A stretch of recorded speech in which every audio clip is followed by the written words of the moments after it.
চলো আজকে আমি তোমাদের সাথে অনুষ্ঠান বাড়ির সাথে ফুলকপির রেসিপিটা শেয়ার করে নিচ্ছি। প্রথমে আমি ফুলকপিগুলো খুব ভালো করে ভেজে নেব।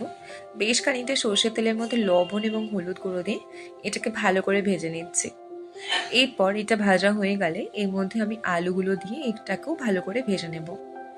এরপর সেম তেলের মধ্যে আরও খানিকটা সর্ষের তেল দিয়ে লবঙ্গ, এলাচ, দারচিনি, শুকনো লঙ্কা এবং জিরে ফোড়ন দিয়ে এর মধ্যে কাশ্মীরি রেড চিলি পাউডার দিয়ে পেঁয়াজ কুচি, লবণ এবং হলুদ গুঁড়ো দিয়ে এটাকে ভালো করে নরম করে ভেজে নেব। এরপর এর মধ্যে আদা, রসুন, কাঁচা লঙ্কা এবং টমেটোর একটা পেস্ট দিয়ে জিরে গুঁড়ো, ধনে গুঁড়ো এবং লঙ্কার গুঁড়ো দিয়ে এটাকেও ভালো করে কষিয়ে নেব।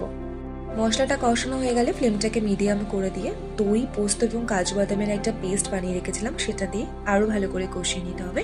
এরপর ভেজে রাখা ফুলকপি, আলু, মটরশুঁটি দিয়ে এটা খুব ভালো মতো 10 মিনিট মতো কষিয়ে নেব। এরপর পরিমাণ মতো জল দিয়ে 10 মিনিটের জন্য ঢেকে রেখেছিলাম। তারপর গরম